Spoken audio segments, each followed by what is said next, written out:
Tako, pri meni je ura 6, če je tudi pri vas, potem smo nekako usklajeni. Dobar večer. Dobar večer. Najprej dobar večer na prvi zimski dan in pred najdaljšo nočjo. Naj vam se eno hitro mine.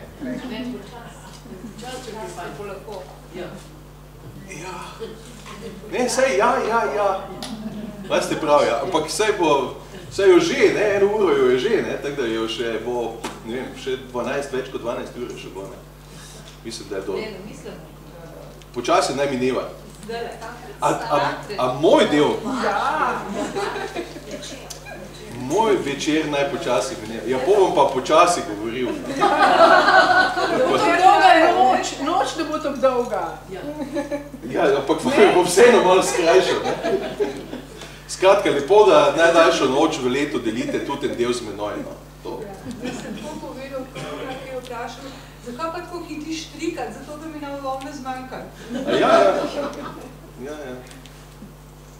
Fant tudi vpraša punco, pravi, a greva po bližnici, pa ona reče, ne, danes nimam časa.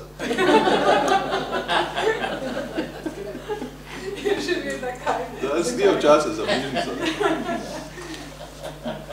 Takole, lepo vas je še videti v letošnjem letu in moram reči, da se tudi tako lepo je šlo, kot sem upal septembra, ko sem planiral naše srečevanja vsebinsko.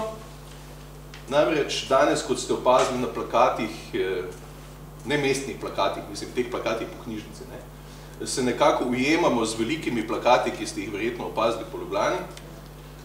Namreč govorili bomo o pevcih in pevkah, o solistih, solistkah, ki predstavljajo eno strašno zanimivo vez med popularno glasbo ali pa tisto klasično glasbo, operno glasbo in tem, kar danes smatramo za popularno glasbo v, recimo, najširšem pomenu besede. Verjetno veste, jutri je v Ljubljani koncert, mislim, da prihaja Sarah Brightman. Naslednji mesec prihaja gospod Placido. Sicer jaz sem v enem pogovoru že izjavil, pa tudi napisal sem en tekst o tem, da prihaja približno 30 let prepozno.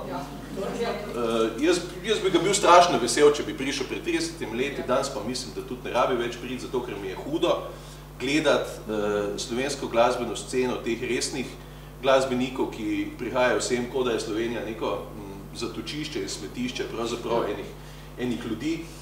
Mene to osebno, moram reči, moti vsaj iz enega razloga, in sicer, ker se podcenjuje publiko. In to moram jaz osebno priznati, da nisem pripravljen plačati, ne vem, 300 ali 400 evrov za to, da bom gledal gospoda, ki pravzaprav po mojem še niti ne ve točno, kje Slovenija je, ve, da je nekje med Dunajem in pa Milanom, da se bojo pač vmes nekje ustavili.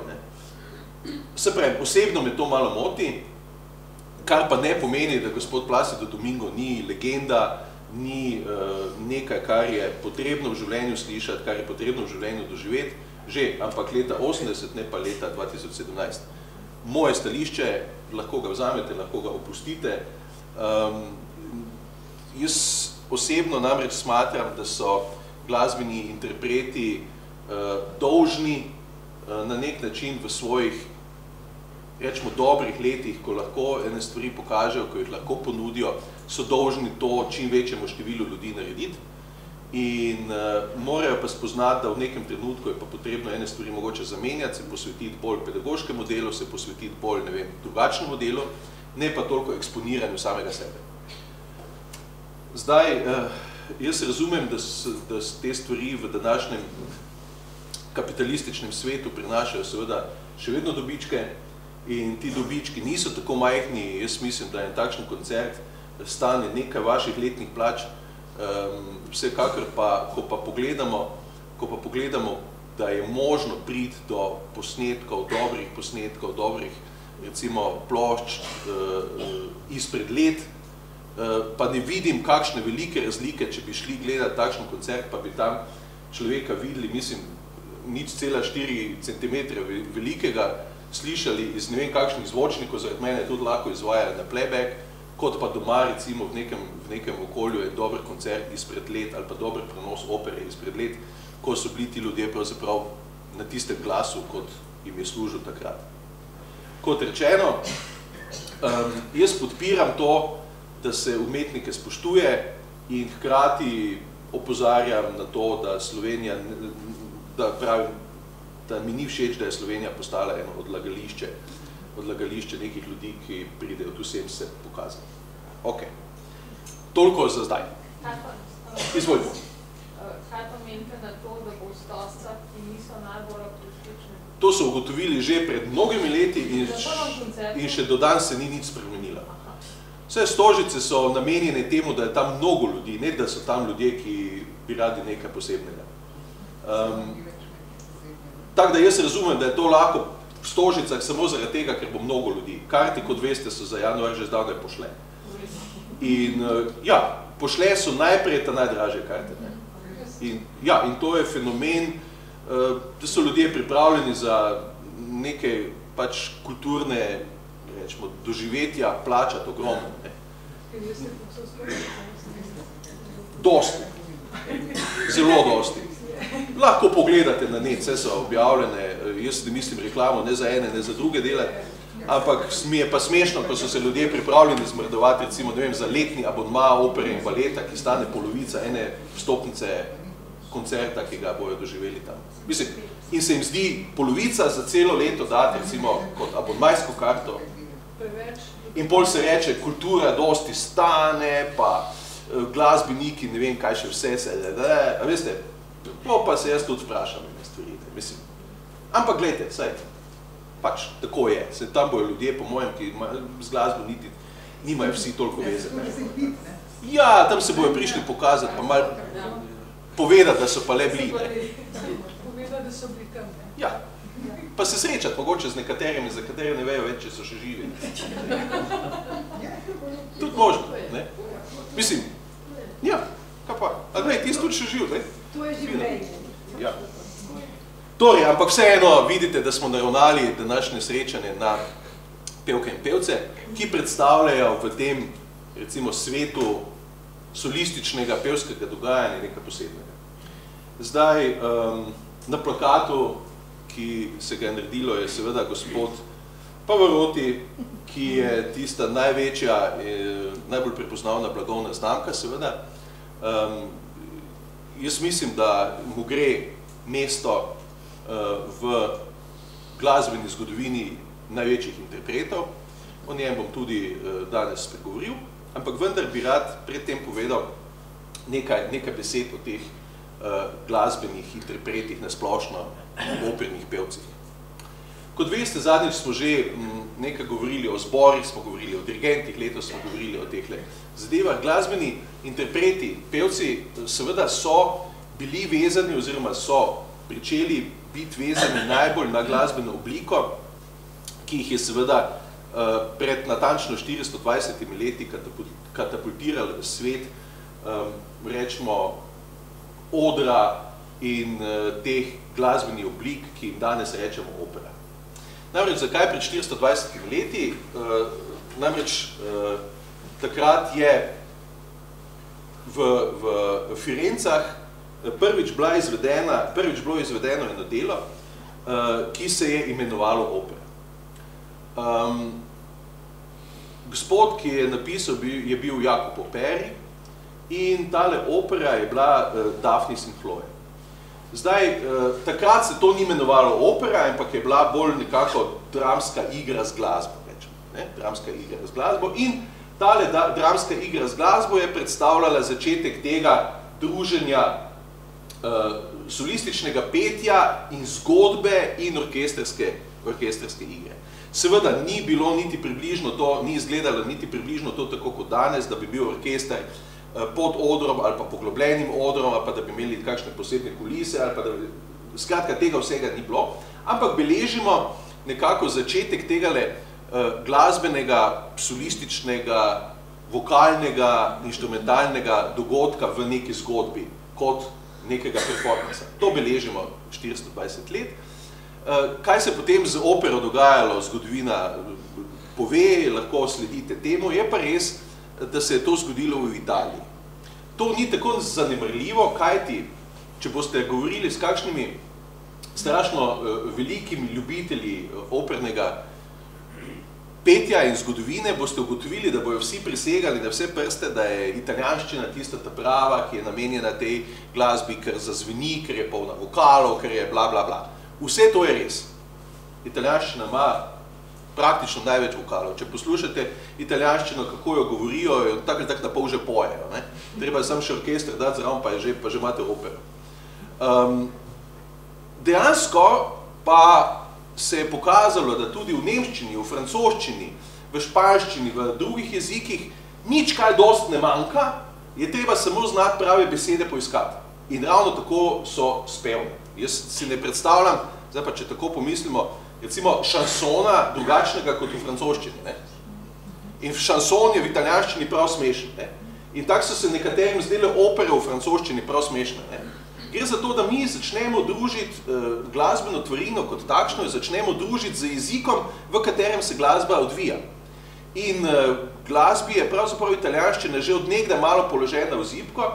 Veste, da profesionalni glasbenik uporabljamo cel kup glasbenih izrazov v italijanščini, ne? Ker je ustoličen jezik, to je tako, kot se zdravniki med sabo pogovarjajo v latinščini. Ne? Torej, jezik, bi lahko rekli, ki je glasbi zapisan je italijanščina, tako da so se pravzaprav italijanski komponisti samo naslonili na to tradicijo in so seveda opero naredili.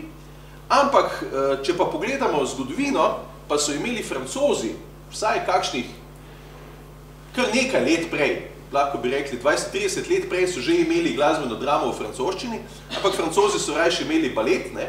Balet du Coeur so ga imenovali in tale balet je vseboval tudi neke pesmice že zraven, ne? Ampak niso imenovali kot opera, ampak so peli v francoščini, pa poplesavali zraven, ampak imeli so odrsko dogajanje z glasbo, vokalom in plesom. Tisti, ki ste malo sledili recimo glasbeni zgodovini kdaj, se mogoče spomnite gospoda Wolfganga Amadeusa Mozarta, ki se je ravno z gospodom Salierijem kregal na odru, kregal na dvoru, na Dunaju, ali se piše opera italijanščini ali pa v nemščini. In gospod Mozart je rekel, seveda bom napisal opero v nemščini in Salieri je čist znoro in je rekel, v kakšnem jeziku, pa to ni jezik opere, to ni jezik glasbe, italijanščina je jezik glasbe. Ne vem, če se spomnite teh, če ste gledali film Amadeus, no, je to dobro bilo not pokazano, ne? Ampak vendar, gospod Mozart je napisal opero v nemščini in noben ni umrl. Je bil pa problem, če se spomnite, ravno v tem, ker je Mozart hotel vključevati balet v opero, to se pravi ples je hotel vključevati v opero, kar pa je veljalo za takraten Dunajski dvor, pravzaprav nekaj nezaslišanega, to pa res ne spada. Po drugi strani so pa ravno Francozi, francoski ples, francoski balet je bil tisti, ki je pripeljal vokalno glasbo na oder. Tako da imamo to italijansko strujo pevcev in pevk, imamo to francosko strujo baletnikov, imamo to strujo nemške opere. Zakaj govorim nemške? Boste rekli, zdaj pa Mozart pa je bil Avstrijec. Ni res, Mozart je bil Nemec. On je bil rojen v Nemčiji. Ne? Salzburg, takrat, ko je bil Mozart rojen, je bil nemški. Meja je potekala bistveno nižje. Ne? To ni bila Avstrija. Avstrija je kasneje to postala. In on tudi reče, mi Nemci govorijo. Ne? Skratka, tu imamo to nemško smer, ki se seveda, če zdaj gledamo, francoska smer se razvija, pravzaprav, ali pa francoska opera se najbolj razvija s komponisti, ki ste jih verjetno že srečali. Med enim je Georges Bizet, njegova znamenita Carmen. Ne? Zanimivo, ne? Bizet napiše opero v francoščini, ki se dogaja v Španiji. Ne? Zakaj ni uporabil španskega jezika? Zato, ker španščina ni bila takrat, bi lahko rekli, operni jezik. Ne? Potem imate, recimo, ampak z Bizetem se začne to obdobje francoske opere, saj imate potem Clauda Debussija, imate Maurice Ravela, imate cel kup nekih ljudi, ki pol v francoščini nadaljujejo. Nemška opera, z nemščino seveda so se mnogi ukvarjali, nemška opera ima tudi na nek način neko zgodovino, saj imate ljudi, ki pišejo od Mozarta naprej tudi opere v nemščini in nemška opera doživi vrh pravzaprav z gospodom, ki smo pred nekaj časa praznovali njegovo 200-letnico, to je tako z Richardom Wagnerjem, to spravi kot zaključek velike romantične epopeje nemške opere. Ampak nemška opera še gre tudi naprej. Hočem vam sam pokazati. No, italijanska opera je pa tista, ki pravzaprav velja za nek temeljni kamen opernega sveta, imate pa Verdija, Puccinija, itd., itd. Vse. Klasični, bi lahko rekli, najbolj klasični operni repertoar vsake današnje operne hiše, ki se hoče malo postaviti v bistvu z nekimi svojimi pevci in pevkami. Ok. Toliko na hitro, da smo nekako združili ta zgodovinski vidik zadnjih 400 let. Druga stvar, moram povedati nekaj o pevcih in pevkah. Seveda, tako kot je bilo tudi recimo pri filmu, tako kot pri operi, imamo te zvezde, operne zvezde, filmske zvezde, te najbolj znane pevce in pevke in tako dalje. Ampak na začetku to ni bilo tako. Na začetku so bili pevci in pevke pravzaprav neki deli nekih zborov, ki so tam prepevali. Še bolj na začetku je bilo pa tako, da ženske sploh niso smele peti vlog.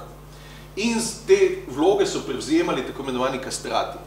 So bili moški, ki so seveda bili pripravljeni za svojo slavo, za svojo veliko recimo popularnost na svetu, so bili pač pripravljeni se odreči svoji moški naravi in so se pustili kastrirati. Eden najbolj znanih je bil Farinelli, ki je seveda res dosegel to svetovno slavo. Današnje moške seveda se več v to ne sili, so znajo biti popularni tudi na drug način, ampak hočem reči, da so pa ohranili tehniko petja, ki je en posebna tehnika petja v tenorski legi, ampak ko to poslušate, to so glasovi, če dobro zamižite, ki so napol celo barvano ženski, pojejo v ženskih legah, drugače pa govorijo pa v svojih legah. To pomeni, gre za eno tehniko petja tega subtenorja, visokega tenorja, supertenorja, ki nadomešča moški glas v ženskih vlogah, če tako rečemo. Ampak, kakorkoli, ženske so prišle tudi na sceno, tako kot je tudi prav, in so postale seveda glavne junakinje opere. Za naziv glavne junakinje v opere se danes govori, da gre za primadone. Primadone, Maria Callas, itd., primadone. Ampak spet, izraz prihaja iz italijanščine, prima donna ne pomeni nič drugega kot prva ženska, to se pravi prva ženska vloga, ker obstajajo je tudi izraz, in se ga še tudi v glasbi uporablja, je primo uomo. To se pravi, primo uomo je pa prvi moški glas, to se pravi prva moška vloga. In je ravno tako, bi lahko rekli, izenačena, primo uomo pa prima donna. To sta dva osnovna, najmočnejša lika neke opere in se iz tega potem tudi zgodbe gradi in tak dalje, in tak dalje, in tak dalje.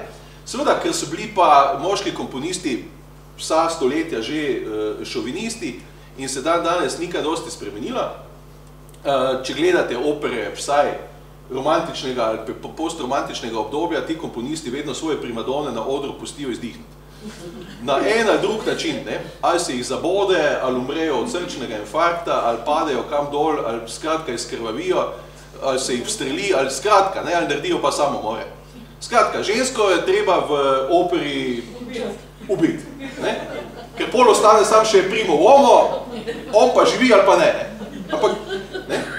No in ta tragika te cele zgodbe primadon se v operah vleče in če zgodbe poznate, so to vedno več ali manj tragične zgodbe teh primadon. Ok, ampak tu govorimo za tragično opero ali imenovano opero serijo, ki nima veze z serijami kot danes s televizijskimi serijami, ampak serioznostjo. Serija, resno opero. Na drugi strani se je pa razvila ena opera, ki se imenovala opera buffa. Opera komik je bila, komična opera je prišla iz Francije, ki so jo seveda Italijani prevedli v opero buffo. To se pravi komična opera.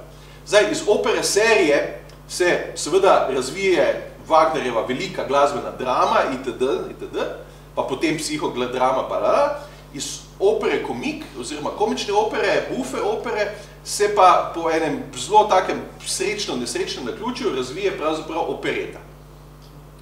In ja, opereta je lahkotnejša stvar, ki se pa sreča v nekem trenutku lahko tudi z resno opero in ni nujno, da so vse operete ravno na koncu vesele. Nekatere se zaključijo tudi s porokami, če se spomnite. Kaj? Ja, res. Ja, pogledajte kdaj kakšno opereto, Die lustige Witwe, vesela vdova. Ona je bila vesela Pa vemo, kako je končala, ne? Ampak to je ta moč glasbe. Na začetku so bile opere in ti operni pevci in pevke seveda so bili na pol bogovi tam noter. Zakaj govorim na pol bogovi? Zato, ker so bile zgodbe mitične, mitološke, božje, božjanske in ne vem kakšne še vse, ker so se malo zgledovali tudi po stari grški drami. In tam so bili bogovi, pa zbor, pa vse, veste. To je grška drama in so bili ti pol ljudje, ne? Toliko, da niso po luftu letali tam. Ampak, potem pa se je opera začela pravzaprav ozirati v zgodbe vsakdanjosti. In so zgodbe seveda jemali vsakdanjega življenja in je postala tako imenovana opera verita, oziroma veristična opera se je reklo, ne? Veristična opera pomeni, da postaja seveda ogledalo, zrcalo časa in družbe, v katerih opera nastaja. In takrat so pevci in pevke seveda morali postajati, bom rekel, malo manj vzvišeni, ne? Ker so hoteli, da se jih na odru sicer opazuje kot neke vsakdanje like in takrat tudi upade moč kostumov, velikih mizanscen, skratka velikih odrskih spektaklov in postane opera nek odziv časa. Takšnih oper je kar precej.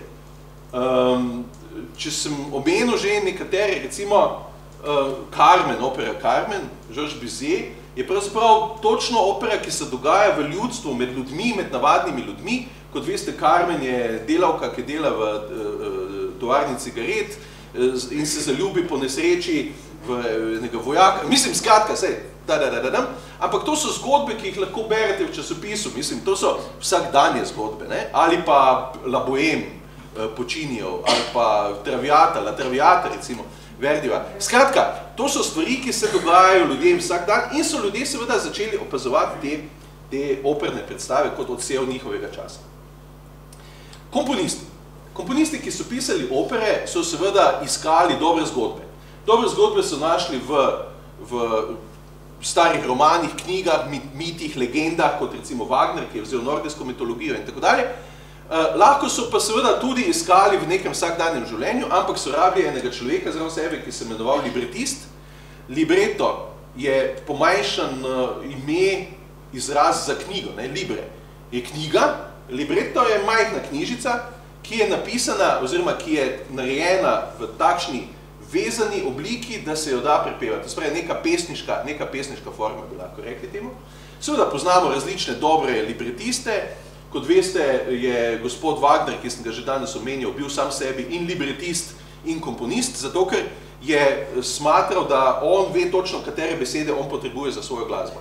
In seveda to imate tudi pri ostalih komponistih dostikrat te razgovore med temi ljudmi, ki pišejo besede in njimi kot glasbeniki, da to spajajo skupaj. Zakaj sem to napeljal na to zgodbo? Zaradi tega, ker so dostikrat komponisti in libretisti pisali zgodbe in glasbo direktno za neke operne hiše, ki so obstajale in direktno za ansambl, ki ga je operna hiša imela. Če so imeli 4 dobre soliste, so želeli imeti takšno uprizoritev, da bojo vsi 4 dobri solisti in solistke prišli do izraza. In so morali zgodbo na to naplesti, no in to je recimo ena od zgodb opere La Bohème. Zato rabite 4-5 dobrih solistov. Enega, to se pravi prima dono ali pa primo uomo je bilo skoraj obvezno imeti, k avto, ko rabi 5 koles. To se pravi, to je bilo obvezno oprema, operne hiše, če so imeli pa več, pa so lahko izbirali vsebinske materiale drugačne. In jasno je, da so potem komponisti pisali vloge točno na ljudi, ki so te vloge tudi predstavljali. Tu so bili razni zapleti, problemi s solisti, solistkami in tako dalje, ampak o tem ima zgodovina kaj zapovedati, pa trač, pa rumeni tisk, pa ne vem kaj še vse. Gre bolj za to, da so se pa šele kasneje začeli ti solisti ali pa solistke pravzaprav nekako držati ven iz teh ustanov in prepevati tudi po drugih opernih hišah, kar pomeni, če je neka solistka ali pa solist bil zaposlen v operi La Fenice, ni mogel peti v Rimu.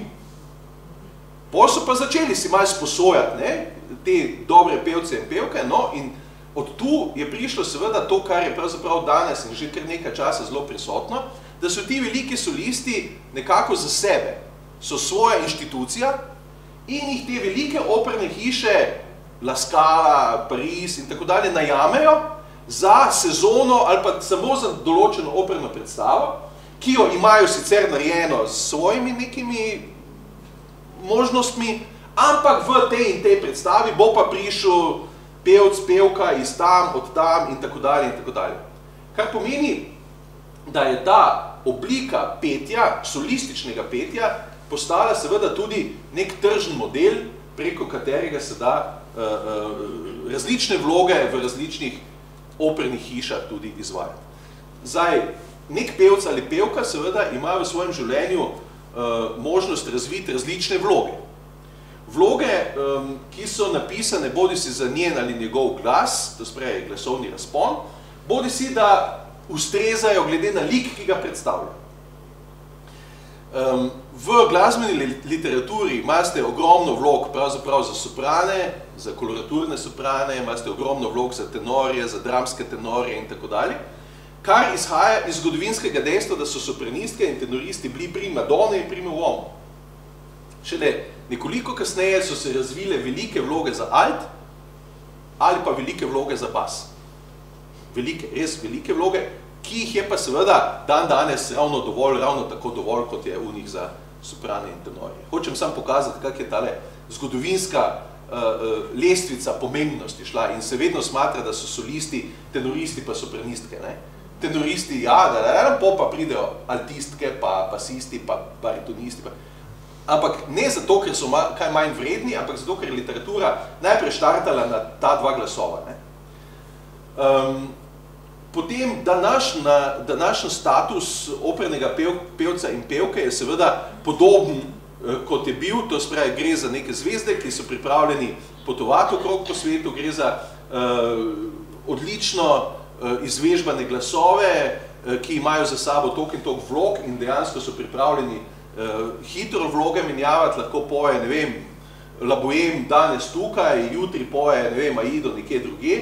Skratka, tudi to je možno.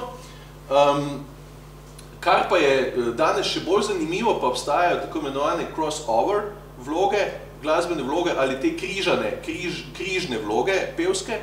To so pa pevci in pevke, ki pravzaprav svojim glasom lahko preskakujejo in pojejo tako popularne pesmi, rock pesmi, hkrati pa so operni pevci in pevke. To spravi, danes imate dosti opernih pevcev, ki se preizkušajo v popularni glasbi, imate tudi takšne, ki recimo celo popularno glasbo potem snemajo na popularen način petja, hkrati pa stopijo v operni svet, pa glas popolnoma drugače oblikuje. Zdaj, v Sloveniji smo tudi, nismo ostali čisto imun, če se spomnite, smo celo na Evroviziji imeli operno pevko. Skratka, hočem vam pokazati, da se te stvari zelo danes pomehčane, da ni več samo operni svet, pa operne arije, pa popularen svet popularne glasbe. Ne? Te stvari se že tudi mešajo. Ne? Danes bom govoril recimo o eni španski pevki, ki se imenuje Montserrat Caballé, ki je pela recimo z Freddiem Mercuryjem oziroma z skupino The Queen, znamenito Barcelono, ne? Ampak to tudi, ker je ona iz Barcelone, pa ker je v Barceloni bila pravzaprav olimpijada. Ampak hočem vam pokazati neko to druženje. Tudi Pavarotti, gospod, ki ga imate na plakatu za današnje srečanje, je pel ravno tako z velikimi rock zvezdami, z velikimi imeni in se je pojavljal na enih in drugih odrih. Evo, to sem za en tak topel uvod. Hotel vam pokazati, no zdaj se pa sprehodimo malo po tem opernem svetu, pa vas pa spustim na praznike. Ne gre drugače. Torej pravim tako, če je prejšnje srečanje popeljalo v svet vokalne zborovske glasbe, se bomo pogledali, kdo so bili pravzaprav ti solistični mojstri. Brez njih, pravim, ne bi obstajala glasbena oblika, ki je rečemo opera, zato sem nas hotel upeljati v to idejo, bi ne bilo glasbenih dram in vsega, kar odkrivajo te osebnosti pevskih igralskih sposobnosti. Ja, to sem še hotel reči. Če se je opera oblikovala v glasbeno dramo, pa recimo, da se je opera buffa oblikovala potem v neki kombinaciji tudi v opereto, imajo se danes tudi operetne pevce in pevke, ki imajo drugačne glasovne sposobnosti in drugačne oblikovane glasovne vsebine kot tisti operni pevci, ki pojejo traviate in te zadeve. Ne? Ampak seveda imate tudi tukaj mešanje. Ne? Zanimivo pa je nekaj, da se je ravno v tem svetu, tem glasbenem svetu, predno grem dalje, še razvil še en model petja razvil, ne? In to je pa musical. Imate danes še specialiste in specialistke petja, ki pa so v musiclu, kar seveda ni isto kot opereta, kar opereta ni isto kot opera, ne? Kar pa opera ni isto kot glasbena drama. Ko rečem glasbena drama, mislim recimo na prvo žogo to veliko Wagnerjevo dramo. In petje, wagnerijanski način petja je drugačen kot italijanski način petja, ki se imenuje bel canto. Bel canto, spet, če prevedemo, ne pomeni nič drugega kot lepo ali pa pravilno, ne? Lepo ali pa pravilno petje, ki je seveda neka posebna tehnika dihanja, ki je pa drugačno od wagnerijanskega petja, ki je že na nek moment blizu celo govoru, recitiranju. Ne? Ampak hočem vam pokazati, da pa je musical, petje v musiclu, je pa spet nekaj drugega, kar ni ne wagnerijanski stil, kar ni ne bel canto. Zakaj sem zdaj še spregovoril o musiclu? Zaradi tega, če je v glavah mnogih ljudi italijanščina tisti pravi jezik za opero, nemščina za glasbeno dramo, wagnerijansko operno dramo, je pa za musical postala angleščina. Ne? A ni zanimivo, ne? Težko si predstavljamo musical, ne vem, v kitajščini, ne?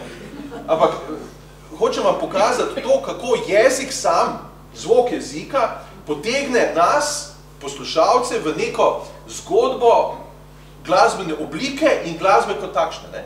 Torej, ima jezik, nosi v sebi neko posebno melodičnost. Jaz se spomnim mnoga leta nazaj, ko je bila tendenca prevajanja glasbenih, opernih besedil, zato da bi ljudje razumeli opere. Danes se jih večina, hvala Bogu, izvaja v originalih, ne več v tistih čudnih prevodih. Ne? Ampak, mislim, oprostite, meni je zelo smešno traviato poslušati v slovenščini. Ker zgodbo si lahko preberem na enem listku, pa vem, zakaj gre. Ne? Je boljše imeti nadnapise ali pa podnapise, kak so že danes na odrih, ne? In poslušati originalni jezik. Zakaj? Zato, ker je Verdi pravzaprav razmišljal glasbeno o besedah in o notah skupaj. Ne? Zakaj sem to rekel? Zato, ker se je ta najboljše prevode, ki so se v slovenščino delali, in obstajajo dobri prevodi, se je delalo pravzaprav iz slovanskih jezikov. Iz češčine, poljščine in ruščine. Ker so jeziki najbolj blizu.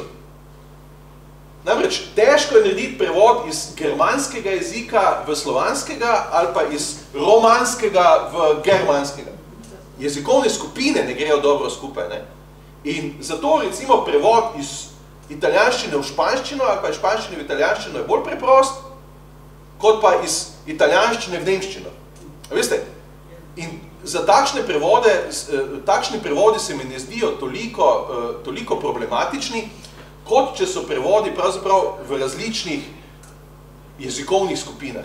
Tisti pa pravzaprav glasbi lahko, ali pa dogodku, glasbenemu dogodku, prej škodijo, kot koristijo. Ne? Ker jaz ne verjamem, resno ne verjamem, pa verjamem, da so med vami ljubitelji in ljubiteljice dobrega opernega petja, ki bi pazili na vsako besedo, da razumete, kaj nekdo na odru govori. Ne verjamem tega. Ne sledite operi po besedilu, po dialogu, ampak sledite po glasbi, sledite po vsebini, ampak ni pomembno, kaj tisti tam izgovori, tudi če se zmoti, ne boste vedeli. To vam hočem pokazati, da tiste besede so bolj namenjene spevnosti besed, kot pa zgodbi same. Okay. Toliko sam, da sem malo odskočil še, da vidite, koliko je musical pa angleščina pa tak dalje povezano. Okay. Zgodovina odličnih pevk in pevcev, pravim, je dolga. Imena so tlakovala pod marsikaterim komponistom, ker so se lahko pravzaprav preko pevk in pevcev uveljavljali. Recimo, za občutek omenimo nekatere, Maria Callas, Luciano Pavarotti, Placido Domingo, Ana Netrebko, Andrea Bocelli, René Fleming, dvomim, da koga od tukaj ven prav ne poznate, da ne berem vsega. Ne? Verjetno imena, če že ne drugače, osebno, ne vem, osebno boste lahko spoznali gospoda Dominga, ampak kot vidite, zakaj sem jih takole iz vseh vetrov malo skupaj napisal, zaradi tega, ker vidite, da opera kot takšna ali pa operni solisti niso samo več italijanski, čeprav najbolj zvenijo ta italijanska imena in to so res ta prava imena, ne? Ampak vidite, recimo, Sarah Brightman sem zapisal, ne? René Fleming, Renata Tebaldi je sicer ok, ampak Jonas Kaufmann. Jonas Kaufmann je en fenomenalni Wagnerjancev. Jasno, nemški jezik, nemški način, nemščina, ne? Ampak spet, hočem vam pokazati, prihajajo, ne? Kirite Kanava, ne vem, če jo poznate, ona je Maorka. Nova Zelandija. Tako, Nova Zelandija, Maorka, ne? Ampak glas pa je takšen, mislim, ona poje v italijanščini ravno tako suvereno kot francoščini, kot, mislim, hočem vam pokazati, da od tam prihajajo, Jesse Norman, tak ali tak poznaje, Elizabeth Schwarzkopf, ok. Brigitte Nielsen, Mario Del Monaco, mislim, Mirella Freni, Anna Moffo. Skratka, hočem vam pokazati, iz različnih koncev prihajajo in danes seveda tale glasbeni jezik, tale velik glasbeni operni jezik je, hvala Bogu, jezik vseh velikih opernih zvezd. Da ne ostanem dolžen, bi vam rad pokazal, kako je to v Sloveniji. Poznate, kaj slovenskih izvajalcev izvajalcev? Ja, evo, tenorista, ne, Primo Uomo, ne? Ja, ok. Nekaj slovenskih pevcev in pevk. Irena Bar, Juri Beteto, Brajnik, Pija Brodnik, Sabina Cvilak je recimo, ne? Ja. Tako. Žena odlič tega ne, žena Cvilak. Ja, tako, ne? Alenka Gotar je pela, če se spomnite, ta crossover, ne? Tako, Olga Gracel, Sonja Hočevar, mislim, Petja Ivanova, Duša Kobal, mislim, Jaki Jurgec, recimo, ne? Latko Korošec, a vidite, ne? To so ravno tako velika imena, ampak vendar, če bi vas jaz brez tega vprašal, jih zagotovo ne bi znali toliko našteti kot iz prejšnjega slajda, ne? Od Pavarotja pa bi se jih 10 spomnili, tu pa mogoče 4, ne? Ampak ravno tako je tradicija slovenskega opernega petja je velika tradicija, je dolga tradicija. In so res pevci in pevke na slovenskih odrih pustili srce, dušo in svoj glas. In tudi danes imate strašno dobre pevke in pevce, ki pravzaprav mnoge stvari, mnoge vloge poznajo in hodijo tudi okrog po svetu. Marjana Lipušek. Na to sem hotel pokazati. Ne?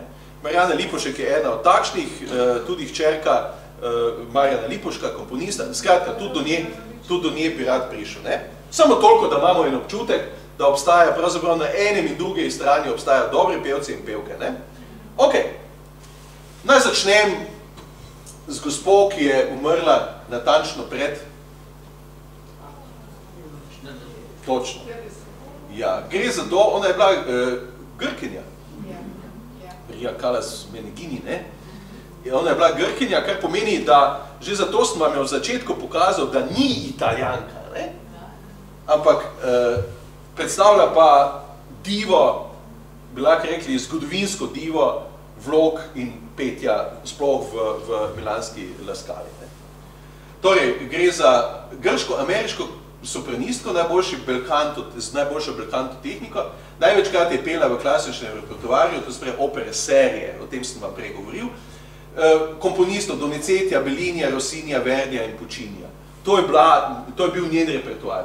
Ona nikoli ni pela wagnerijanskih stvari, nikoli ni pela pravzaprav drugih francoskih zadev. Ona je nekako ostajala v tem repertoarju.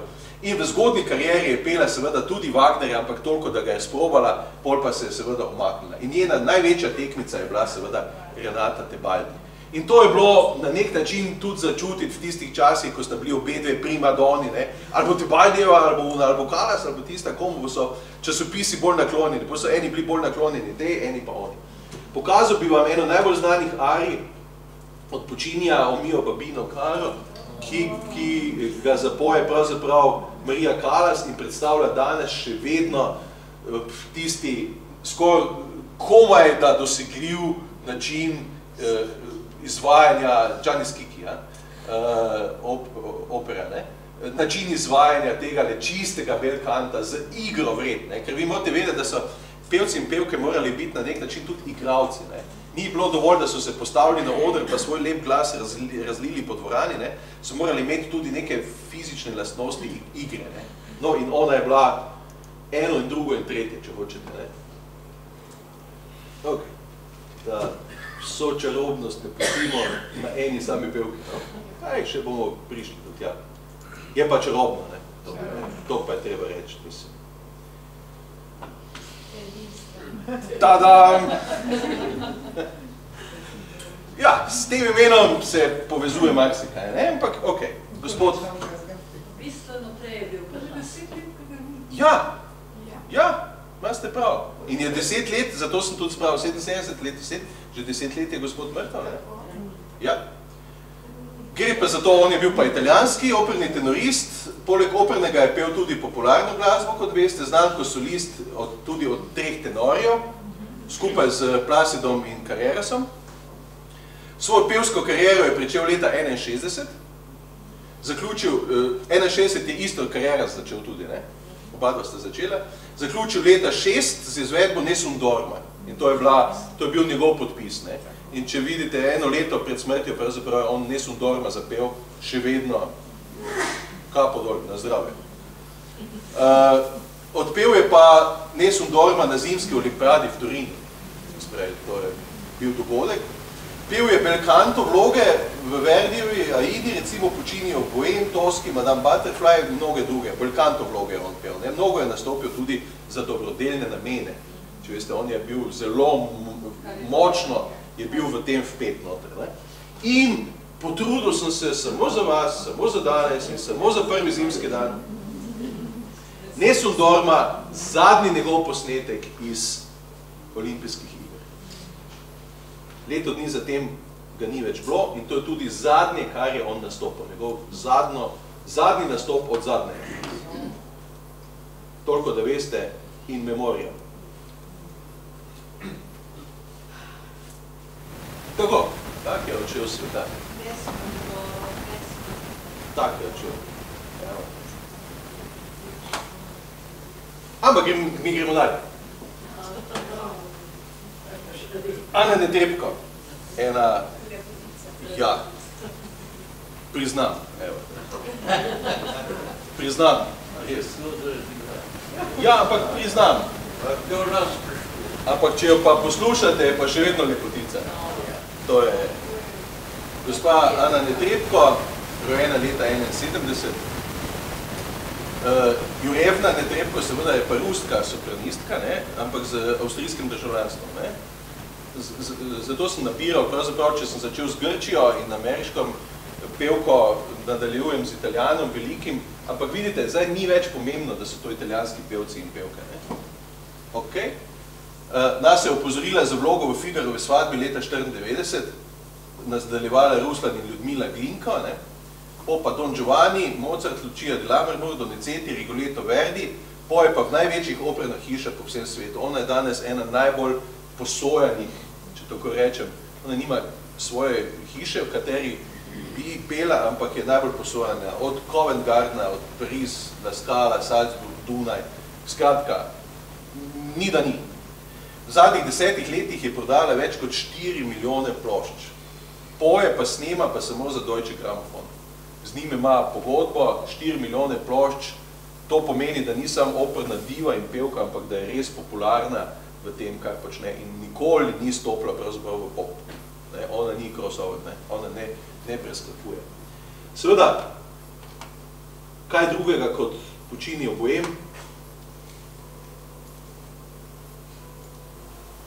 Kar meni najbolj fenomenalno, pri njej vedno vse zgleda tako enostavno.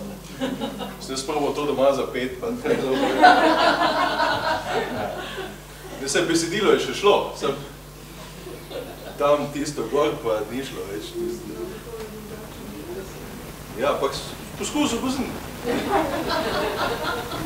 Če bi že probal zgledati tak, ne, vsaj glasu pa nijam takšnega. Če bi se to že potrudil, ne, glasu pa nisem. Evo kao. Ja. Enkrat, da se možete popoti, to je Je, on je tudi tako. Tudi odrsko deluje, jaz sem gledal stvarke opet in se to živo posnetke. Na odru, kot lik funkcionira fantastično. nemški, on je pa nemški operni tenorist, znan kot svetli in prodoren lirični tenor, ne. On napolni, če ste ga zdaj slišali, oder takoj, ne. Zato mu ustrezajo izredno dramatične, močne vloge, imenuje se tenor spinto, ne, ta tenor spinto je ta pojoči, močni tenor, ne. Kariero je pričel leta 1994 v operi Dr. Faustus od Busonija, nadaljeval v Beki Saraje z Mozarta, Covent Garden je pa leta 6 nastopil kot Don Jose, Carmen Bizet, in to je bil nekak njegov največji prodor na, rečemo, svetovne lestvice, ne? Če se že tako populistično pogovarjamo. Ne? Do sedaj je posnel več kot 20 albumov, nastopil več kot 50 različnih vlogah že, med drugimi tudi izredno težke kot Tosca, Leonora, Manon Lescaut, Tannhäuser, Valkyra, Lohengrin, Falstaff, vidite, izbira tudi nemški repertoar, Traviato, Aida, Parsifal, ne? Mislim, od Wagnerja do italijanske opere, do nemške opere preskakuje, ne? In definitivno je eden od teh res močnih, tudi, vidite, rojen leta 69, 2 leti starejši od Ane Netrebkove, ampak zdaj bi lahko rekli v enem takem velikem klimaksu svojega ustvarjanja, ne? In ga je ukradil, ne? Se zgodbo poznate, on je Rodolfo, ona je Mimi, ne? Ja, točno, ne? Ampak opera kot takšna je pa na premieri je pa skoraj propadla, zato ker je, a veste, od česa Mimi umre? Ampak na premieri je bila taka zajetna sopranistka in je propadla, ker so se ljudje smejali. Ampak ni v vlogi, ne? Jaz sem vam zbiral, to sem vam pozabil povedati, jaz sem vam zbiral za današnje srečanje v bistvu te koncertne predstavitve, zato ker so bistveno boljši posnetki. Ker se mi zdi, da je boljše, da slišimo dobro posneto glasbo, kot pa tiste kostume pa vloge.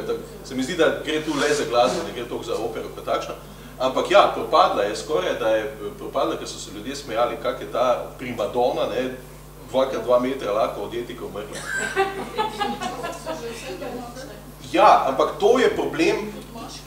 Ja, čeprav jaz sem gledal pred mnogim leti, jaz sem v Mariboru gledal predstavo, ko je pela Natalija Vorobjova.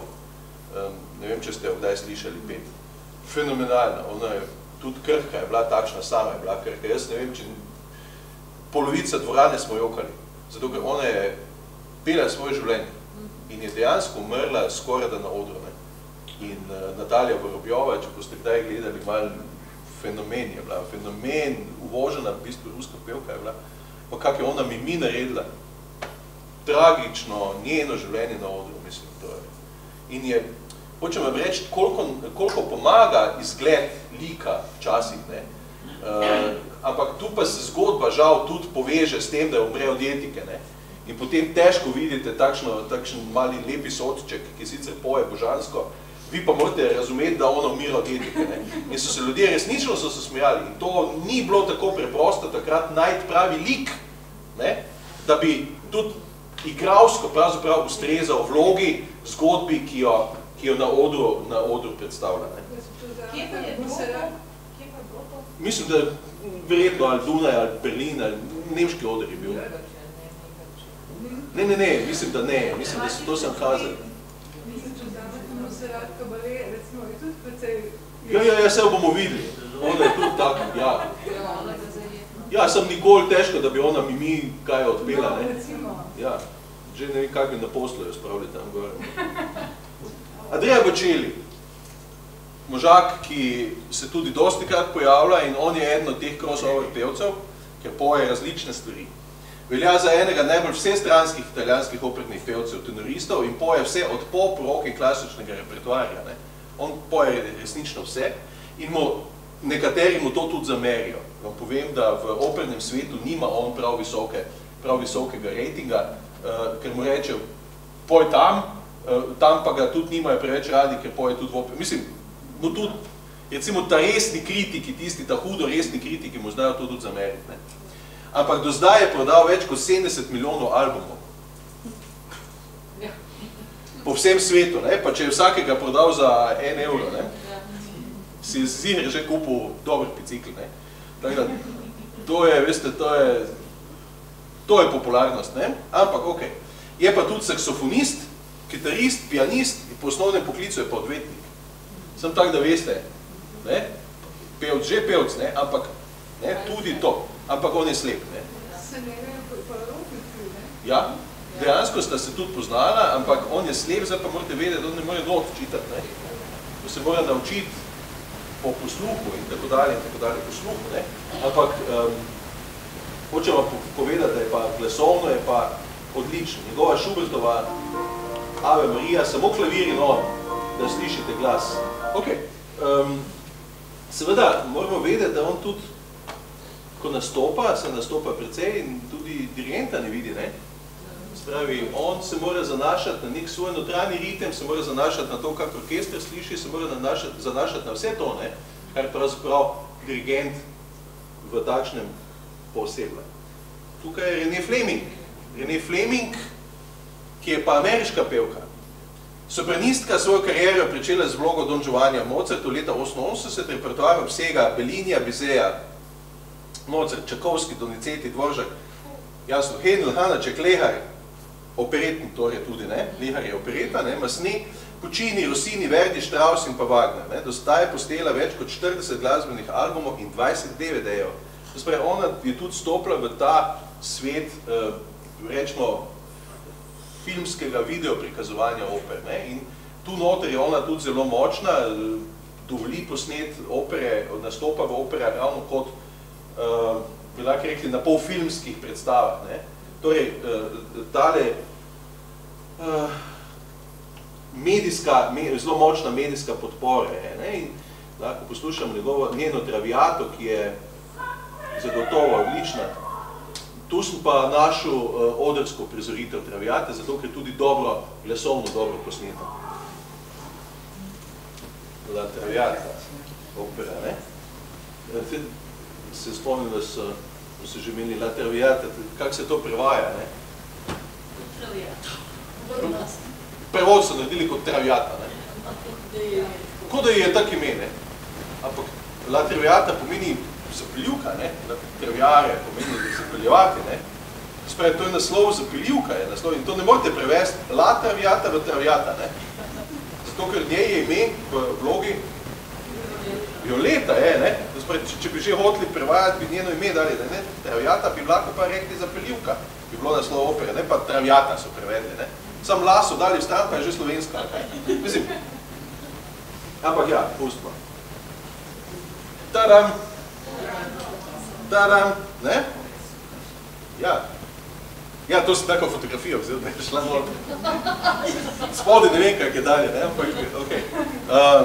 Ja. Ona ima par imen, ne? Maria de Montserrat, Viviana Concepción Caballé Walsh, ne? Španska sopranistka, pevsko kariero pričela z 12 leti. Debitirala kot Mimi v operi La Bohème. Prijateljica rock pevca Freddija Mercuryja, krstno imeno, prav prijateljica njegova, ne?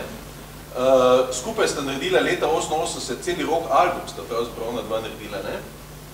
Rock opera album se pravzaprav menuje. Najbolj znana je njuna Barcelona, predstavila leta 92 na olimpijadi, pa je Freddy je tako umrl v tem. Njen repertoar obsega več kot 80 vlog.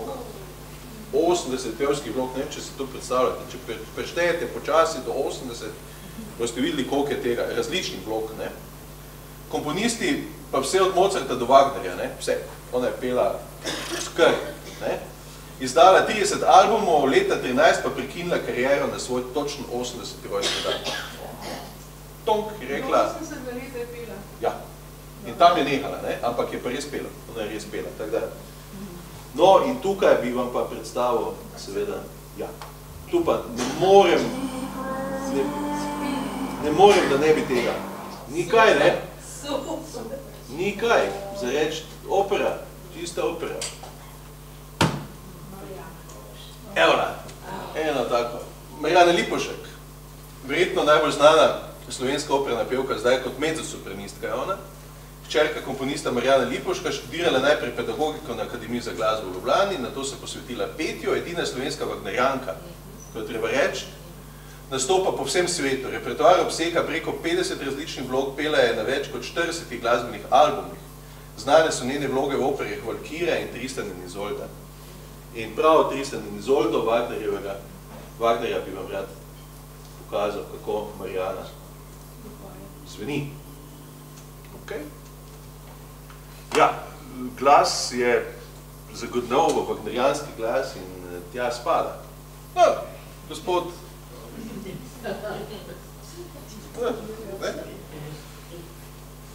José Plácido Domingo in Bil.